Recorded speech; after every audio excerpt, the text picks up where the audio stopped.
আমাদের দেশে কিছু কিছু অসহায় মানুষ আছে। গ্রামের ভিতরে দেখবেন আপনার পাশে একজনে বিল্ডিং উঠাইছে, আর একজনে বিল্ডিং উঠানোর সামর্থ্য নাই, বা একবারে তার অবস্থা অনেক খারাপ। সে দিন আইনা দিন খায় বা কোনো দিন খাইতেও পারে না। তাদের পোলাপাইনগুলো নিয়ে চলতে অনেক কষ্ট হয়। এরকম সমাজে হাজার হাজার আমাদের গরিব অসহায় লোক আছে।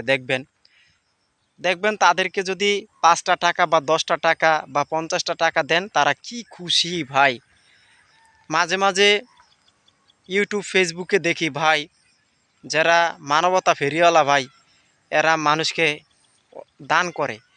আজকে আমি একটা মানে দেখলাম, মিজান ভাইয়ের একটা পরিবার দেখলাম, যে সে ভিডিওর মাধ্যমে তুলে ধরছে যে সারাদিন না খেয়ে থাকে, সন্ধ্যার টাইমে হইলে মানুষের বাড়িতে একটু যায় কাজ টাজ করে আইন না দুগা ভাত দেয়, এরপরে খায়। আবার দেখা গেছে কাজ না করতে পারলে কেউ দেয় না।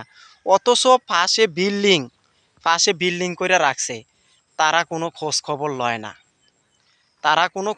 লয় না। দেখি কচু পাতা সিদ্ধ করে আইন না, এরপরে পোলাপাইনের মুখে হাসি ফুটায় মা বাপ। হ্যাঁ, আসলে ভাই গ্রামের কিছু কিছু অসহায় লোক আছে, দেখলে বোঝা যায় যে তারা কত অসহায়। আর আমরা হাজার হাজার পাবলিক খাবার অপচয় করি, এবং খাবারগুলো অপচয় করে ফালিয়ে দেই। আজকে আমরা গরিব অসহায়দেরকে দিতে পারি না। আগে দেখছি কত খাবার কুকুর বিলাই খাইতো। এখন বর্তমানে এই বড় লোকরা কুকুর বিলাইকেও খাবারগুলো দেয় না, তারা ডাস্টবিনে ফালিয়ে দেয়।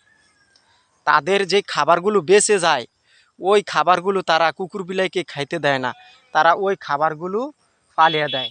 বুঝছেন দর্শক ভাইরা, এই হইল আমাদের সমাজের কিছু কিছু লোক আছে ভাই, তাদের মনের ভিতরে প্রচুর হিংসা, প্রচুর।